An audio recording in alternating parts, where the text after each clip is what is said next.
Louis Navalier, welcome to the show. Really happy to have you on. It's an honor to be here. Yeah, I've been wanting to get you on for some time now. I'm glad we finally got around to it.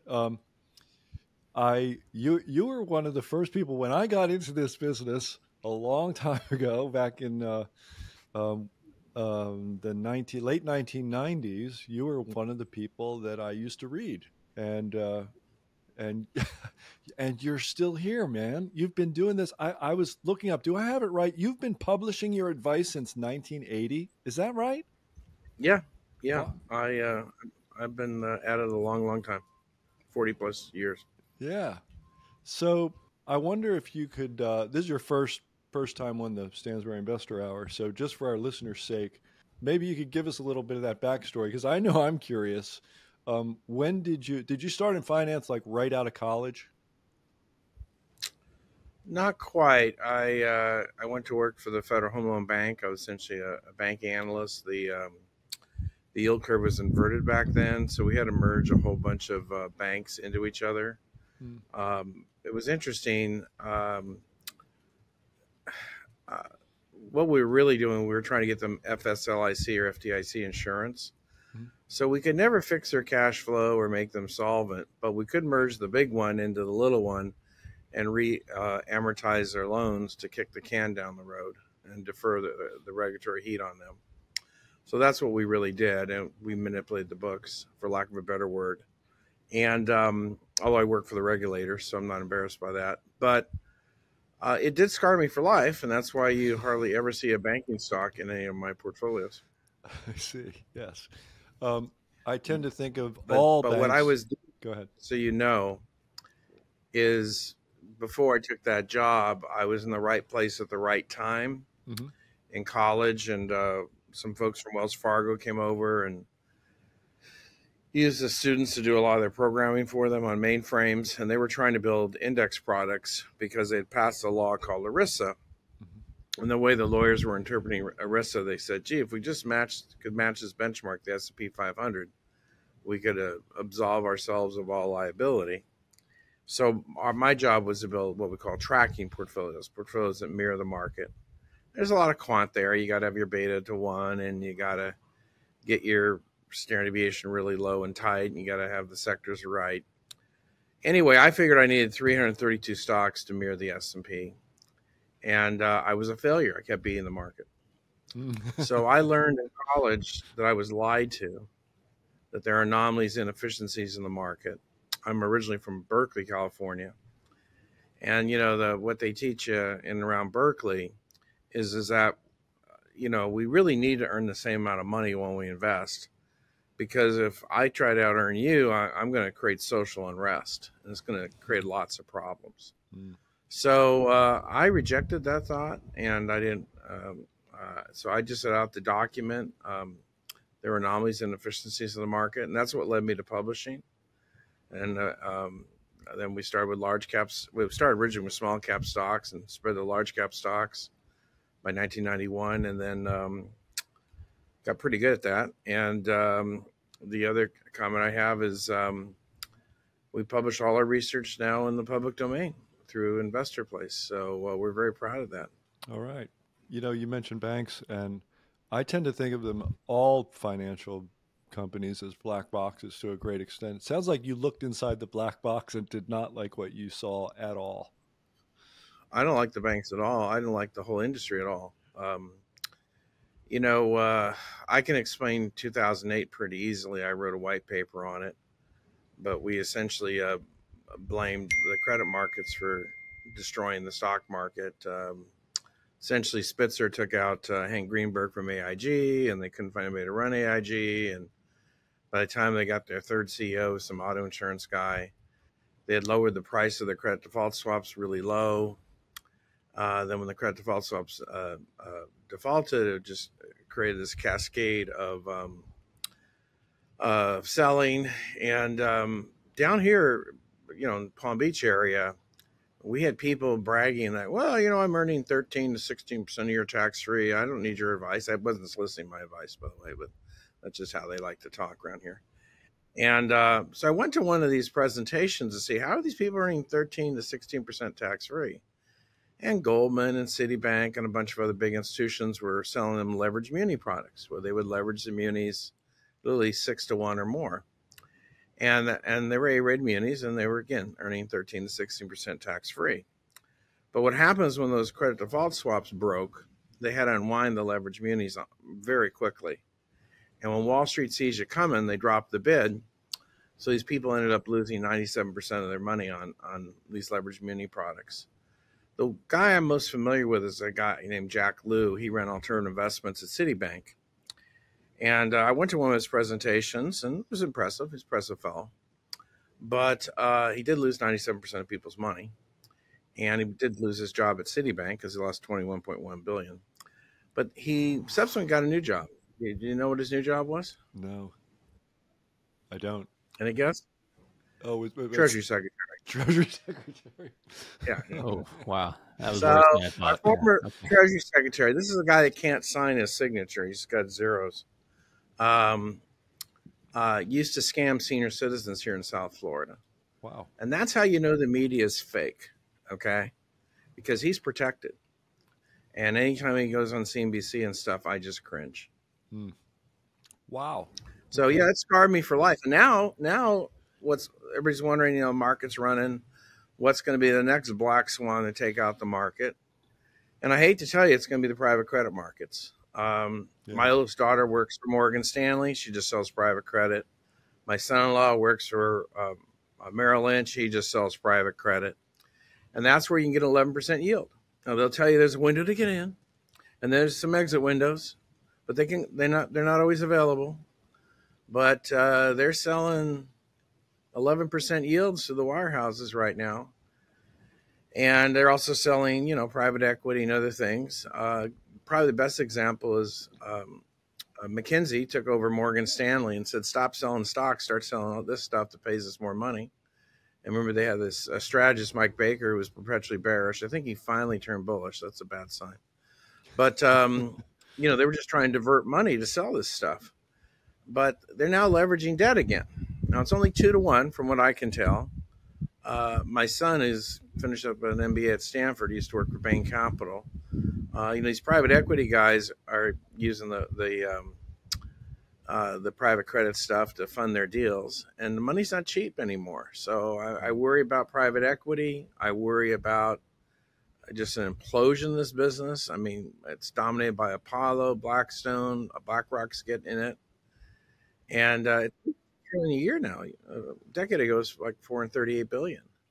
And the U.S. has become very odd. It's become a place where you can get a loan if you have a perfect credit score. And they usually want you to have assets and no credit, no debt, I mean. And then, we'll give you a loan. But if you don't have that perfect credit score and you don't have assets, they're going to send you through these private equity channels and private credit channels. And it's going to be interesting. So when one day that's going to implode and we're going to have 2008 all over again. I just have no idea when. The term private credit sounds to me, it sounds so generic. And the way you describe it, it's subprime, part 2. Yeah, it's leverage up the yin yang part 2 for sure.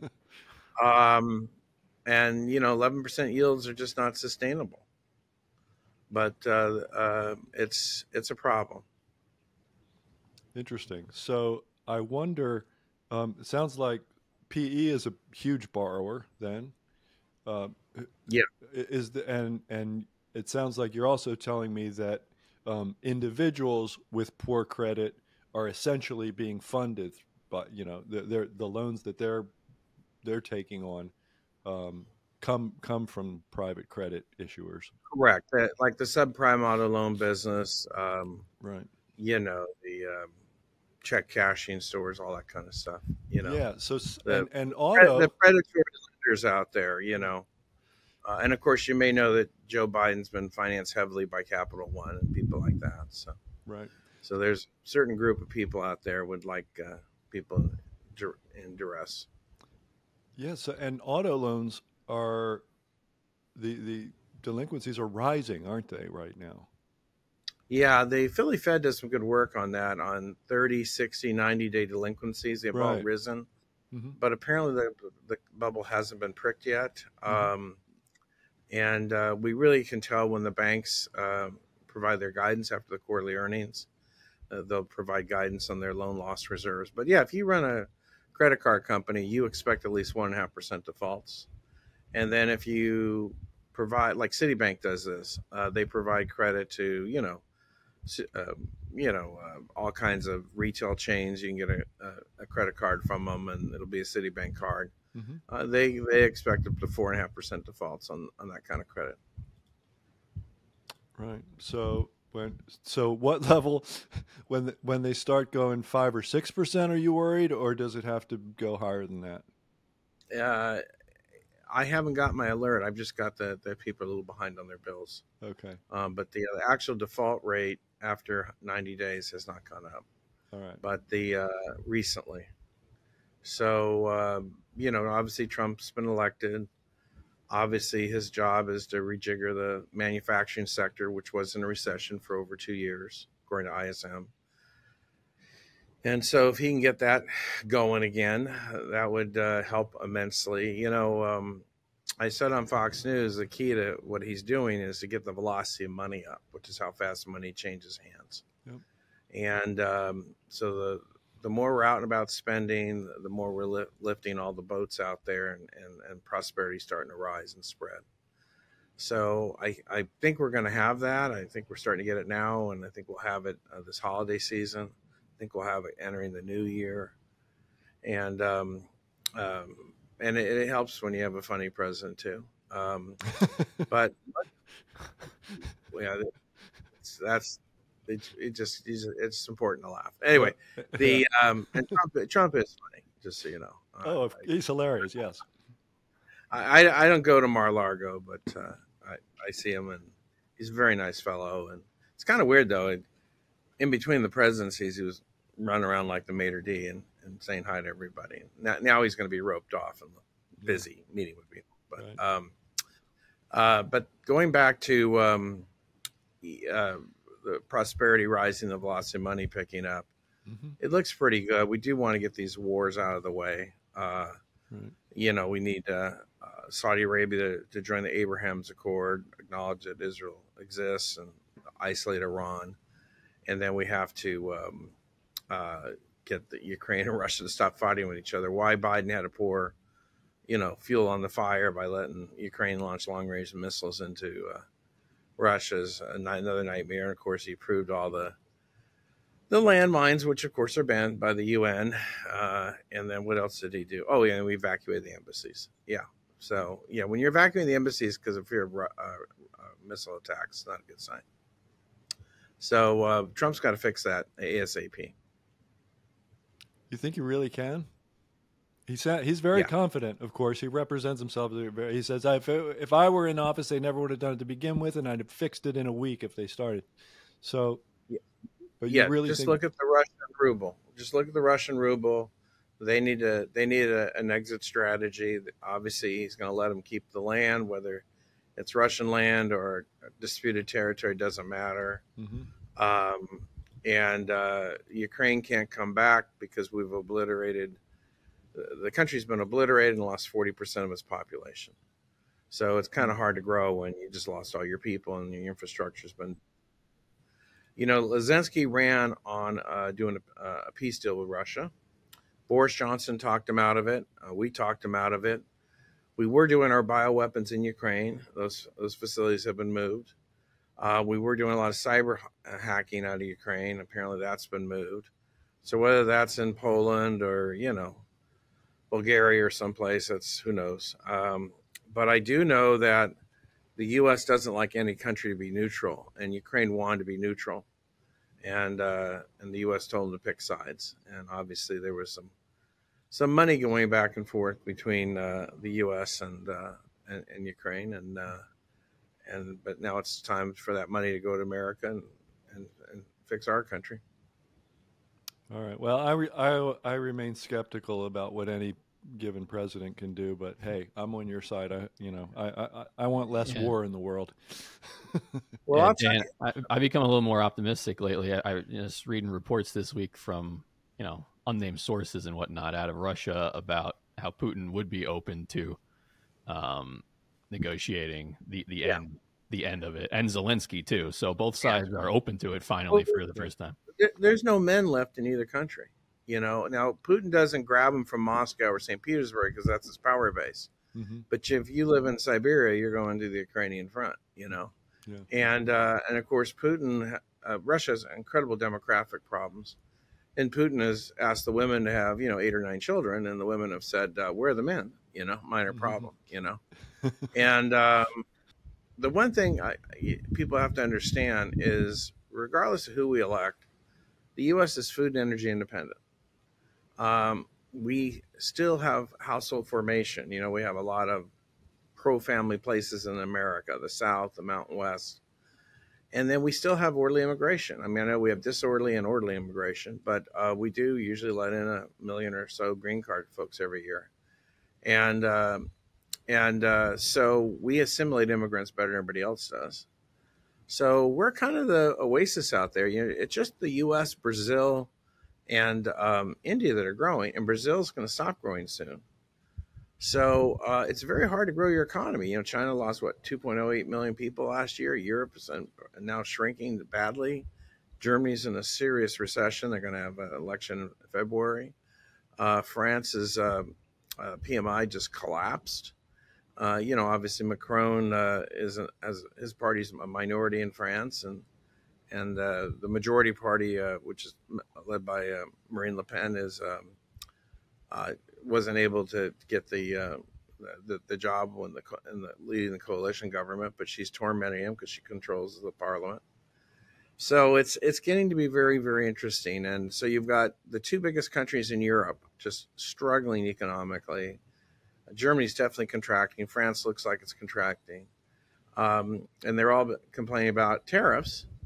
And the irony is we're just a scapegoat for that, because they put bigger tariffs on us than we do on them.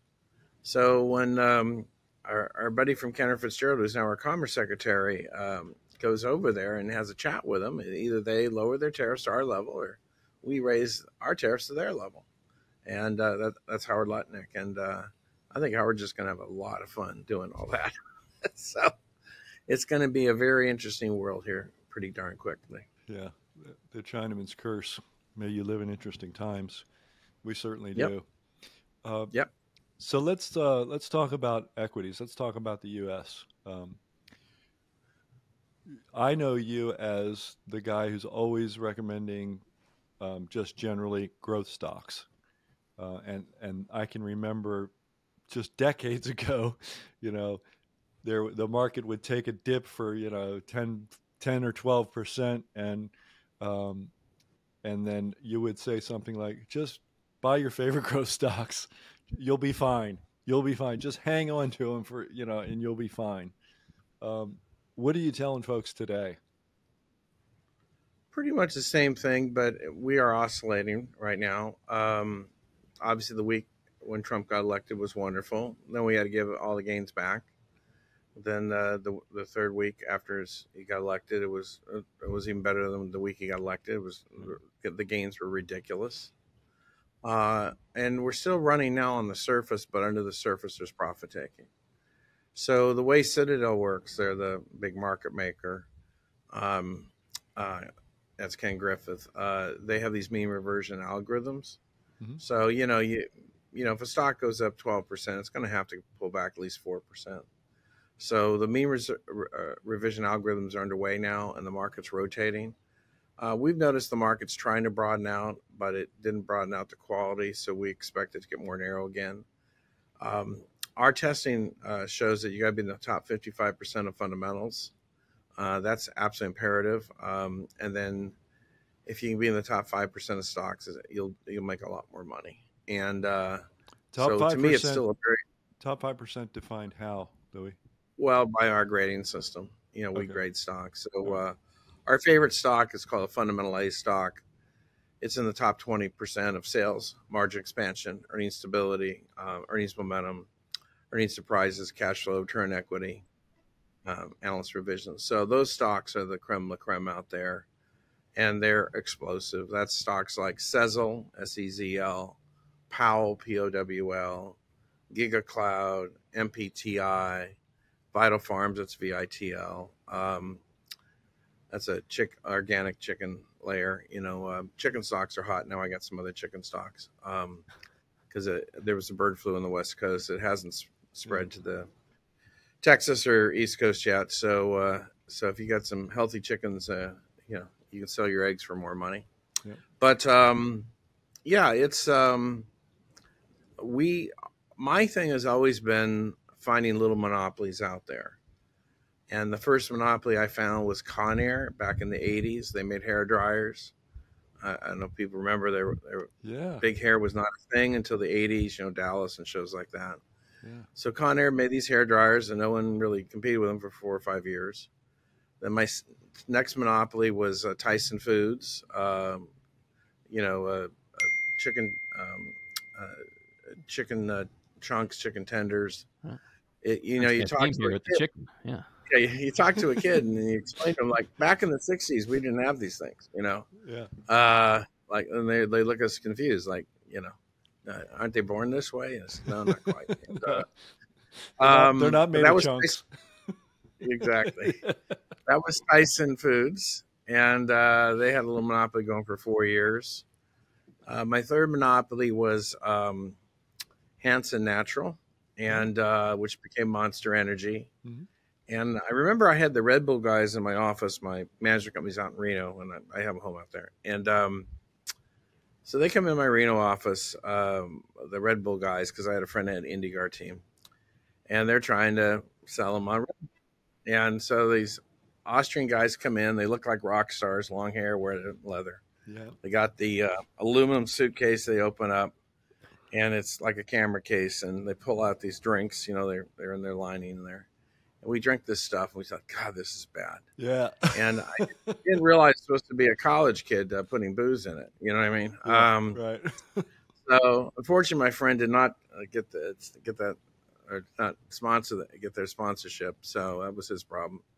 But the Red Bull's big in Europe, and Monster Energy was huge in America, and well, it's Europe as well, but also Latin America. And so that was a huge winner, and they had a nice little monopoly. Then we had Nvidia, and now we're in our second time in Nvidia. So this is fun the second time around. And it is definitely monopoly. No one can compete with them. I just wrote a Market Watch article on it that we'll be holding Nvidia through the end of the decade. Because, again, no one can compete with them on making the regenerative AI chips. And they spend about $2 billion when they build these new chips. No one wants to spend that kind of money. If there's anything holding all this AI craze back, of course, it's the power grid. But now Trump's going to be president, so we can hook up the natural gas turbines to fuel the power grid. And that really was the election. Biden was interfering with the growth of LNG. He had an executive order basically shutting him down for environmental reviews. He got overturned by a judge in Louisiana. After 16 states sued, but he was still appealing. So now we got Trump, and we're going to go nuts on natural gas. And we're going to have a lot of pro-energy folks. And then if the states don't want natural gas, well, won't get the server farms. It's pretty simple. It's But, right now we've been flaring natural gas. We've been letting it leak out of cap wells in the Permian Basin, around mostly New Mexico. Yep. And my argument is, if you're just flaring it or letting it leak, can't we have it spin a turbine? I mean, what are you trying to accomplish? I'm originally from Berkeley, where all this madness started. And California has a bill called, they passed Senate Bill 1221, where if they cut off natural gas to a town, the state will buy you new appliances, electric appliances. And in some places in California, you can't build electric, or you can't put gas in anymore. But that's crazy. It's funny. They on the ballot in Berkeley, they asked the folks, "Can we please cut off your natural gas so we can save the planet and all?" And the people in Berkeley voted 69-31 against that. So even in Berkeley, everybody likes their gas stove and their gas heater, and That's right. It's so all this madness is going to be gone soon, and we'll drill, baby, drill, and we'll grow and prosper under Trump. Well, from your lips to God's ears, Louis. I hope you're right. Yeah. And I think to a certain degree, I definitely agree. Definitely agree. And especially in the case of natural gas, do you like natural gas producers or do you like just the beneficiaries? Right now, I would do the midstreams like Hess. We hope LNG explodes. Obviously, there's not a place on the West Coast that will allow an LNG plant. So guess what? Their terminal. Guess what? They're going to Mexico and Canada, and U.S. gas will be exported via Mexico and Canada. So I'm from California, and they're delusional. That's all I can say. I mean, I'm not anti-green energy. If you live in a certain climate with certain conditions, it's fine. Sure. I have no problem if you have solar and a power wall and all that stuff. But it doesn't work in certain latitudes. That's Germany's problem. They tried it, and it doesn't work very good here. Why is electricity so expensive? It doesn't work well at scale, though. Really. Yeah, that's a problem. That's true, and that's why they still have brownouts in California. What's interesting is we had Enphase Energy on a really good run. We held on to it too long, so I think we were only up a little more than 300% when we sold it, but it was up over 1,000 for a while. And Enphase Energy was really all about tax evasion. So what it was is, there's a lot of wealthy people live in California, but they're not there all year round, so they leave. Mm-hmm. But if they try to spend just no more than 5 months a year there, so they don't have to pay that 14.4% income tax. So what happens is you install a solar system with a Enphase operating system and a Powerwall, and you can set that so it looks like you're not there when you're really there. Okay. And then, of course, if you go out to restaurants and things, it might be better to pay cash than credit cards.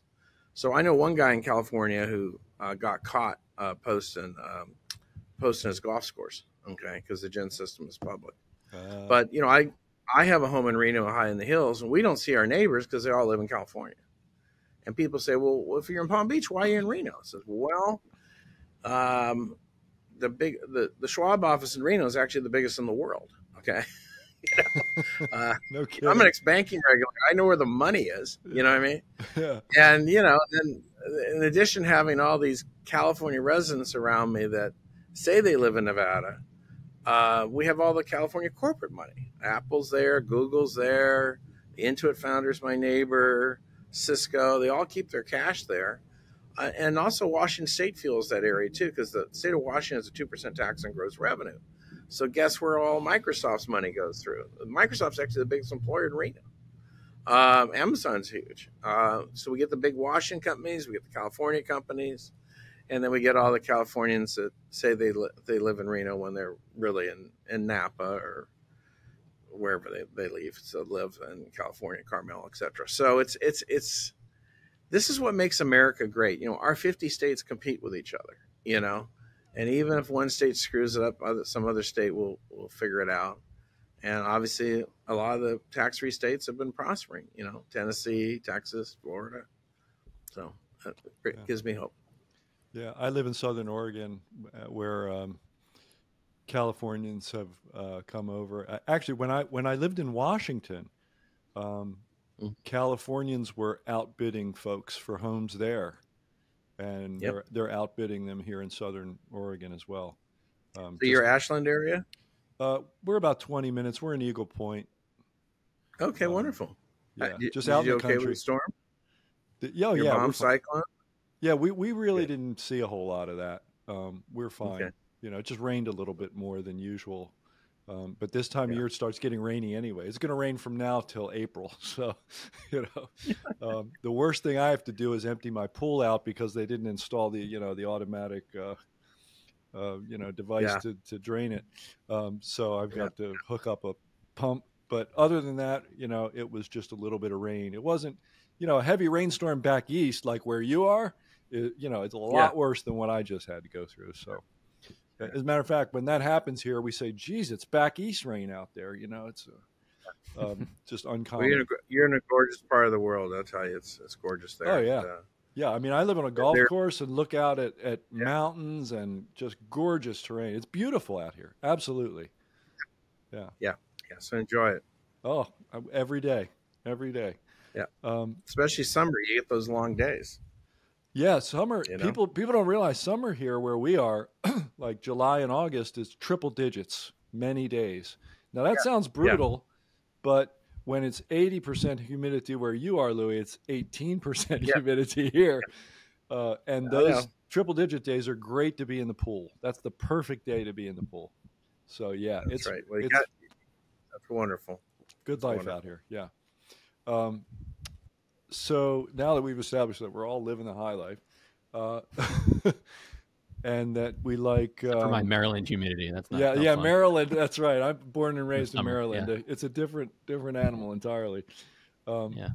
I wanted to ask you about I got a question about going back to the monopolies that you listed off there. Are there any commonalities in how you were able to spot those monopolies? Those are different industries. Sure. We're talking Conair, chicken, and energy drinks. Like how are you? What guides you towards those? So one of the tricks of my trade has always been margin expansion. So when operatings are growing fast, earnings are always growing faster than sales. So let's just say you have a company with 20% sales growth, only 18% earnings growth. That means the margins are under compression. So I don't want that. I want to see the earnings growing much faster than sales. That seems to create a lot of any surprises. I think the other key to my success is because, I have a database of over 6,000 stocks, and I'm constantly data mining. We just find a lot of stocks before they hit the radar, and then once the analyst community picks them up, then we get this parade of analysts perpetually revising their earnings estimates higher, usually for 4 or 5 quarters. Our average hold is well over a year, so we're usually selling stocks after 15, 16 months. We have a top secret quant indicator called alpha, and what alpha is, it's return uncorrelated to the market. And it's a long story. Most people do their alphas wrong. I do them right. It's a correlation thing. People are often comparing stocks to the wrong benchmarks. But anyway, alpha explains the return is uncorrelated to the market. Beta is the return correlated to the market. But what we like is stocks went up in a very, very smooth, steady manner with high alpha, low deviation, because there's perpetual institutional buying pressure underneath them. Eventually, that institutional buying pressure will ebb. Usually after 4 or 5 quarters, it ebbs. And then the stock might get a little bit more volatile, and then we might trim it before we sell it outright. So we're running the portfolios like a sports team. So if you're on my team and you lose a step, maybe you party too much or you're just getting older, I'll often cut your minutes before I throw you off the team. Nice. I like that. Like that analogy. So with Nvidia, you said you're looking at a decade. What are your thoughts on their margins, right? Their direction. They're right ridiculous. Now? They're 70% gross, and margins and operating margins are 66%. I mean, it's ridiculous. Mm-hmm. And they're in California, in a high-tech state. So, I mean, what can I say? It's unbelievable. I love Jensen. I think Jensen's a great CEO. I encourage everybody to go to YouTube and watch his presentation at Stanford Business School. My son was in the audience when he did that presentation. And I think you'll get a really good feel for Nvidia. They are going to have a problem at the end of the decade. They're not going to be able to put more transistors on the chips. They're only like 2 billion now on the black-swan chip. And the reason they won't be at any more after they do a couple more reiterations is they're going to be approaching the atomic level. So it's not like they can split atoms to put more stuff on a chip. Right. So they're going to have to do quantum computing after that. So that's where you use ones and zeros instead of 1 or 0. So they're working with Google on the quantum computing components. They also have a quantum cloud simulator, and in Maryland you have a stock QDOT, I think. Anyway, they do the quid bits, the quantum components, but they're not making money yet. So are you telling me that you expect to be holding Nvidia till the end of the decade? Yeah. No competition, legal monopoly. Right. And that's the other thing. What's interesting is obviously we had the tech industry was pro Biden, right? Mm-hmm. They got him elected, and then he rewarded them by suing them. Right. You got Leadicon suing Amazon because they think Amazon's corrupting on their best deal. I mean, that suit's going to get thrown out. She loses everything in court. They literally won the antitrust case against Google, and then they got to split it up. And like, that's like a dog catching a car. Like, now what do I do with it? You know, they're trying to get them to spin off the Chrome browser. They're starting to heat up litigation again on Microsoft. Apple's been massacred. $3 billion in fines in the EU. Then we had to fine them this, and then they had $14.4 billion in fines for taxes. They did nothing wrong other than have their facility in Ireland. I'm sorry, thinking green landscape. So yeah, that's Oregon too. But and then so Trump puts JD Vance on the ticket, Peter Thiel guy, Silicon Valley friendly guy. Now, what's interesting is Zuckerberg got really subpoenaed pretty hard by the House. So he didn't want to do any politics anymore, you know. So whatever he did a few years ago, he's not doing now. And he called Trump a badass and stuck his tail between his legs and is going to pretend never to be political ever again. But right. But I think the easiest way to explain how hostile they were to tech is this Lida Khan keeps pushing them for an open operating system. And most companies, with the exception of Microsoft, have a closed system. So when Microsoft's Azure cloud system crashed a while back because CrowdStrike had an upgrade and it crashed the system and they had a quick fix. And Microsoft wasn't so mad at CrowdStrike and they were telling everybody to upgrade. Unfortunately, it was on a Friday, and in Europe, they don't work on Fridays. So the airlines all crashed, and I mean, the systems crashed. So the airlines were all messed up. But Microsoft actually blamed the EU because they forced them to have an open architecture. And had they had a closed architecture, they could have protected everybody. So if Leadicon ever got her way and they were all forced to have open architectures, we'll have crashes for perpetually. You know what I mean? It's not a good thing. All right. I'm still stuck on Nvidia. You said, you know, if your team if a team member doesn't, you know, if he doesn't perform as well, he's off the team, meaning out of the portfolio. Are we talking price action, fundamentals, some combination of both? What makes you throw him off the team? Definitely the fundamentals. Fundamental scores fall, but we don't have that with Nvidia because they had 6% sales surprise and 9.5% surprise. They're still getting higher, and their operating margins are fat. But there is a quant score, which is alpha over deviation. And usually when a stock consolidates a bit, and as I'm talking to you, Nvidia has consolidated since its earnings, the risk goes down. As long as it stays within the trading range we've calculated.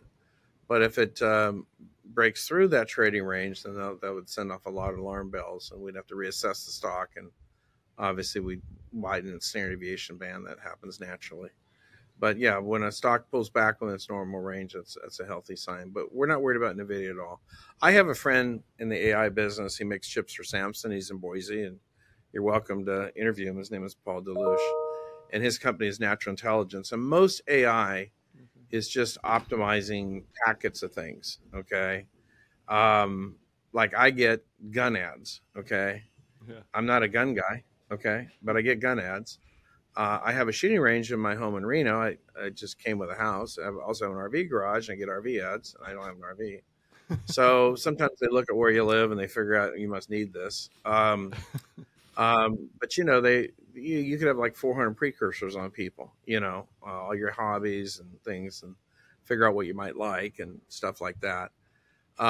That's how most of the AI is done today, to do more direct marketing.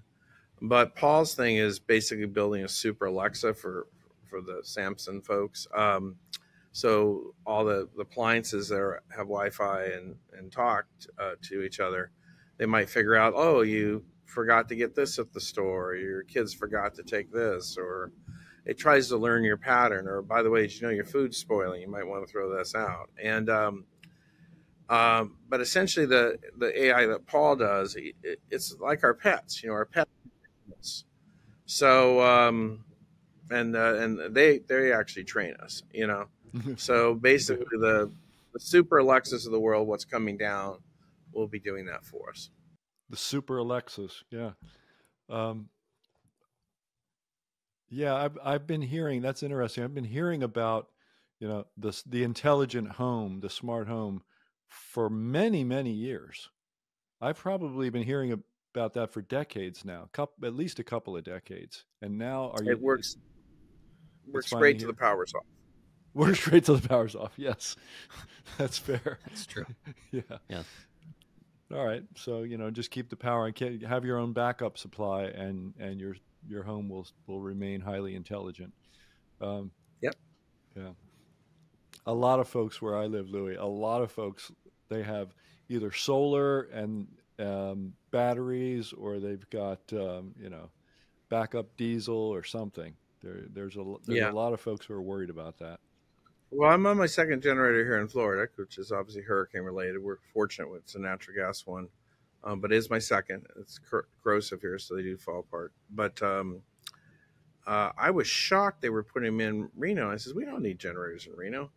But Reno grew so fast, and we have so many people from California, they don't want to hook up the natural gas. They just want to do the batteries and solar. So we don't have enough electricity during peak power demand. So they have diesel generators every mile in my neighborhood. And somehow the server farms there, the Apples and the Googles, have hogged all the power, initially the base power. And so we might crash, but they won't. Yeah, true. Yeah. I see. You mentioned oil and gas and post-Trump and what you think will go on there. Do you have any thoughts on nuclear, and if there's any opportunities in that area, either short term or longer term? Well, obviously, Microsoft's deal with Constellation Energy basically said it all. Constellation closed 3 Mile Island because it was cheaper to burn natural gas. But Microsoft said, no, we would like zero carbon electricity. So they gave them a 20-year commitment to fire up one of the reactors on 3 Mile Island. There's a reactor being reactivated in Michigan. There was a 4th reactor added in Georgia. My neighbor up the street actually bought a nuclear plant in Alabama. He's trying to start it. Oh, he's very ill now on a feeding tube, so I don't know if he'll ever get there. But as far as the small fission nuclear reactors they're trying to build, obviously Amazon's called for this, Google's called for this. None of them are approved yet. They're trying to build prototypes. The magnets apparently can lift an aircraft carrier. I don't know why you'd want to do that, but anyway, it's interesting. We'll see if we get any of these small fission type reactors going. But you know, I have nothing to buy until it earns money. See, I only buy things when they earn money, because you know I still manage money, and I have to pack a lot of insurance, and I can't imagine what would cost if the stocks didn't earn money. You know, there's all these criteria. Right. So I'm not in that. I never buy something unless it earns money. I will buy it if it goes from negative to positive earnings next quarter. Okay, if it makes that transition, I will sneak in there. But if it doesn't have forecasted positive sales earnings, I just ignore it. So I wish the nuclear folks well, and you know we do have a little problem with fuel. You know, we do have Cameco in one of our letters for fuel. Yeah. But you know, Hillary sold our nuclear processing to Canada, and Canada sold it to Russia. So that's just another reason to kiss and make up with Vladimir Putin. Even though he's might be a bad guy, we still need him if we want nuclear stuff. And then also, if something bad happened to him, Russia could break into 6 different countries, and so you have 6 new nuclear nations to deal with. So you gotta pick who you're going to be negotiating with. So that's just another reason in the Ukraine war. But right now, Turkestan, I have a hard time pronouncing the countries around Iran, but there's some other countries you can get uranium from, but it's very scarce right now. Right. How do you feel about getting at nuclear energy through utilities, which have just, I'm looking at the XLU, the utility select spider fund, up 30%-ish over the past year, 29-30%? I have nothing against that. you know, I mean, if you spend all that money building those plants, I'd run them as long as they're safe. You know what I mean? Sure. We do have them in Florida, and I do know down in Miami, their nuclear reactor has all the crocodiles. You know, we do have alligators in Florida, which are black, but we also have crocodiles, which are green, and they hang out at that plant. They're very rare. We don't see them too often. All right. So, But they're in the brackish water, the salty water. all right. So maybe you buy utility stocks, but don't go wading through the swamps near the power plant. No, no, unless you want some new shoes. You know, it's I'm not an expert in crocodiles. I do know alligators are out and about in February and March. It's alligator mating season, so you got to be careful. Then that's when they're out and about. They're getting a little free. So Right. There is a golf course in Florida. What's it called? Anyway, it's like our abandoned dunes. I'll think of it. But anyway, it's a wonderful course inland, and it's old potassium mine. My only complaint about Stream Song. Yeah, Stream Song. Yeah, there's gators everywhere, and they have pretty wide fairways. But you want to hit the fairways there, because as soon as you start walking around the high grass, guess what you're going to step on? Sure. And I still remember having to tee off with one on my tee box once. So hi, how are you? I'm just gonna be a moment, okay? Yeah, we had a meeting there, a Stansberry meeting a couple of years ago. Yeah. I don't remember.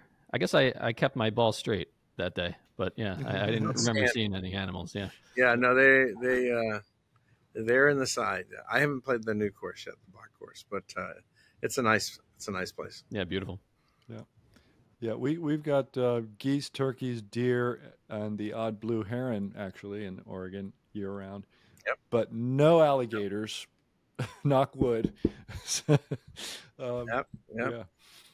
All right, but no, I'm very well of the turkey problem in California, your area. It's all over the East Coast too. Even in Florida, we have too many turkeys. Yeah. So they need some predators. Hey, look! If it wasn't illegal, I mean, I'd be eating the ones that are in the backyard. They've been up on the roof. I mean, they're everywhere. I know. So, I think huge problem in Napa. Huge problem in Carmel. Yeah. I remember my daughter went to Cornell. It was a problem there, and in Reno we have to stop our vehicles for the geese and stuff. There's a few places where they're crossing the road, and there's a few hundred of them. And they're pretty oblivious, but the turkeys are they're a big problem in California, Oregon, and the Northeast. Yeah, and I stopped for them. You don't want to run over; it makes a mess. It's a big mess. A guy hit a bunch of them with a truck one day, and it's like, oh, great! Now I got to drive around that. Anyway, we all agree the turkeys are an issue. Yeah. I wish I could shoot them. I wish I could just stand out back and shoot them and eat them, but they won't let me do it. Louis, we are about time for our final question. But before I get to that, I just wanted to say one more thing about the utilities. I was asking about those because they're not exactly big margin expanders and big growers, are they? So I was like, we're talking about nuclear power. I just wanted to see if you would ever own a utility stock for that or any other reason. Not really. If I did, it'd probably because they have an LNG terminal or something special was going on that they were prospering from. Utilities are regulated. Right. The California utilities are the worst because Governor Gray Davis was trying to seize their utility grid decades ago. Yeah. And to this day, they're still trying to seize utility grids. So if my name is PG&E and they say, why don't you maintain your grid? And the answer is because the state's always trying to seize it. So now what happens when fire season comes, they just shut off the power. And, that big round thing on the transmission line, that's full of oil, and if that comes down, you've got a spark with oil. So they shut off our power in Reno during the bomb cyclone. My power was out for over 13 hours, and so there went all the cameras and everything else in the house. But and that's what they do in Northern Cal, and they keep. But they should bury the power lines, but no one wants to invest because they're regulated by government entities. And San Diego's probably the most disorganized. They just want you to put up solar and power walls because their grid is just horrific. So, and that's fine. I mean, they have financing deals and works okay. You know, the only issue with solar, you want to make sure you don't burn your house up after 20 years because those things can corrode. So you got to be really careful. Yeah. All right. Now I can say that it's time for our final question, which is the same for every guest, no matter what the topic, even if it's non-financial.